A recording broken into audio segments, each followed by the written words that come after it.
Mesdames, Messieurs, bienvenue sur Africa 24 pour un autre numéro de décryptage. Dans un contexte sous-régional marqué par les défis budgétaires et économiques, la République centrafricaine cherche à renforcer sa résilience financière et à accélérer sa relance économique. C'est dans cette dynamique que le ministre des Finances et du Budget, M. Hervé Ndoba, a pris part aux assemblées annuelles du FMI et du groupe de la Banque mondiale à Washington. Une rencontre stratégique pour défendre les priorités économique de la RCA, consolider les partenaires techniques et financiers et explorer de nouveaux leviers de développement. Monsieur le ministre, merci d'être avec nous sur ce plateau. Quel bilan faites-vous de cette semaine de travail et des échanges que vous avez eus? Merci à vous de me recevoir et de me donner l'opportunité de faire un petit peu le bilan de tous les travaux que nous avons pu avoir ici à Washington dans le cadre des assemblées annuelles du Fonds monétaire international et du groupe de la Banque mondiale. Il faut dire que de façon générale, les discussions ont porté pour ce qui concerne notre pays, la République centrafricaine, sur notamment la poursuite du programme avec le Fonds monétaire international. Il est utile de rappeler que nous avons un programme financé de la facilité élargie de crédit d'un montant d'un peu plus de 200 millions de dollars. Un programme qui jusque-là se déroule plutôt de façon satisfaisante puisque nous avons réussi à conclure déjà 4 revues sur les 6 revues du programme. Cela fait donc 2 ans que ce programme a été mis en place avec le concours également des autres bailleurs, la Banque mondiale, la Banque africaine de développement et c'est un programme qui porte notamment 2 piliers principaux. Le premier qui est l'augmentation de la collecte des ressources domestiques parce que comme vous le savez, nous sommes le pays de la CEMAC qui a le plus faible taux de pression fiscale. Nous sommes entre 7 et 8% de taux de pression fiscale. Donc il y a des marges de manœuvre importantes, des marges de progression que nous pouvons aller chercher à travers un certain nombre de réformes.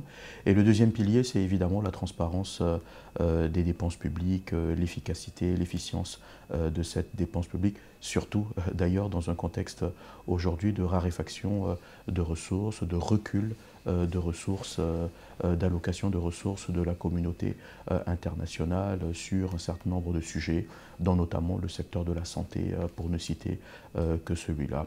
Et donc des discussions nous ont emmenés à rencontrer successivement le chef de mission et le représentant résident en RCA pour finaliser donc les discussions que nous avions engagées à Bangui. Nous avons rencontré également le directeur du département des affaires fiscales, nous avons rencontré le directeur du département Afrique et le directeur général adjoint, M. Okamura.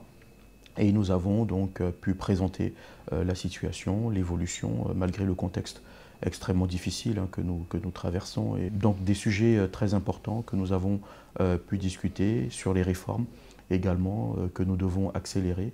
Les réformes de mobilisation des recettes domestiques, la digitalisation sont des questions que nous avons discutées, mais également nous avons demandé un peu plus de support, de soutien de la part des institutions de Bretton Woods sur du renforcement de capacités, des assistances techniques qui sont cruciales pour nous permettre justement de bien calibrer toutes les réformes que nous devons engager et aussi d'aller chercher des réformes à résultats rapides.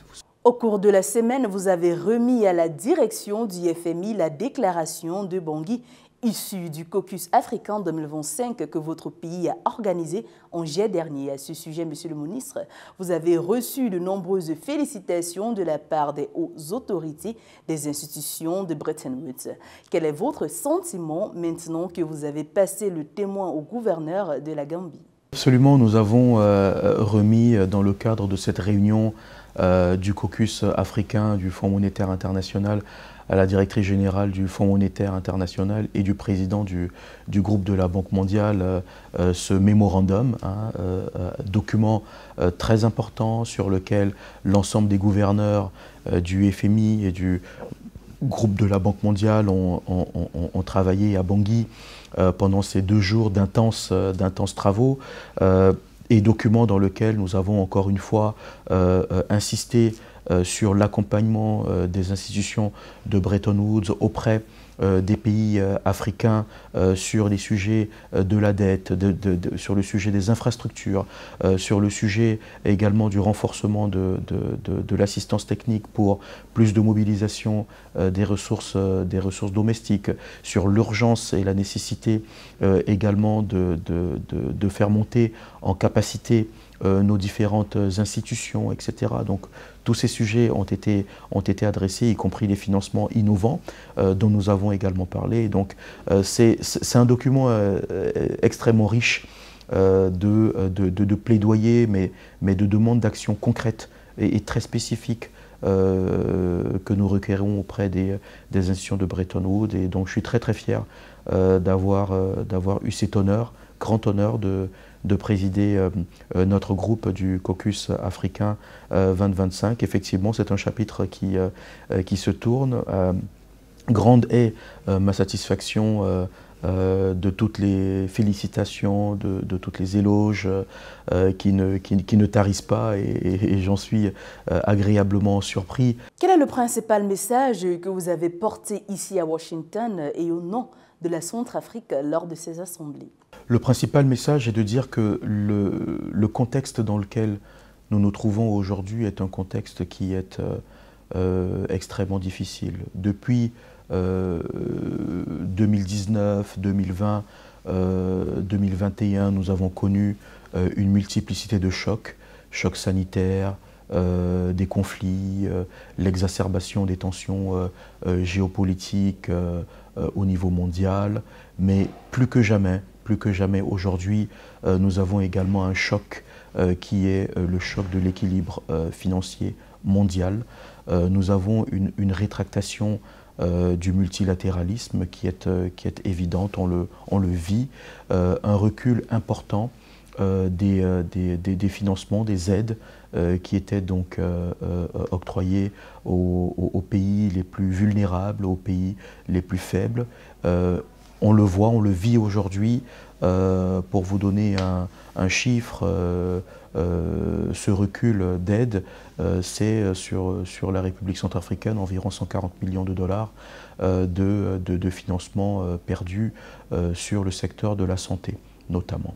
Donc le message principal était de dire qu'il nous faut urgemment un moratoire sur la question de la dette. Ça, c'est un sujet sur lequel nous devons sans tarder avoir un consensus au niveau planétaire, et sur lequel nous devrions pouvoir avancer de façon concrète avec des solutions qui nous permettent de résoudre cette problématique de la dette qui est devenue insoutenable pour nos pays, pour nous permettre de générer justement des marges de manœuvre budgétaire, parce qu'aujourd'hui, toutes les progressions que nous faisons en matière de collecte de recettes domestiques, eh bien, sont absorbées par évidemment le service de la dette qui est extrêmement important. Donc ça, c'est vraiment un message très fort que nous avons passé. Nous avons également demandé, crié à l'urgence que la Banque mondiale puisse nous mettre à disposition plus de financement à des taux concessionnels, pour que justement nous puissions accélérer les programmes de réduction du gap infrastructurel, parce qu'autrement nous ne pourrons pas entrer dans une phase où nous abordons une croissance qui devienne non seulement positif, mais qui soit exponentiel, de sorte à pouvoir en tirer tous les bénéfices, évidemment, sur les finances publiques. Donc, autant d'éléments qui sont très importants, et également, nous avons parlé de la jeunesse, de notre jeunesse, de ce capital humain qui est grandissant, de tous ces jeunes qui arrivent sur le marché de l'emploi et qu'il faut pouvoir absorber. Et pour ça, il nous faut définitivement améliorer notre économie, créer des emplois, et ça passe par un secteur privé qui se déploie et qui fait montre de toute sa capacité justement dans nos différents pays à prendre en charge ces sujets-là.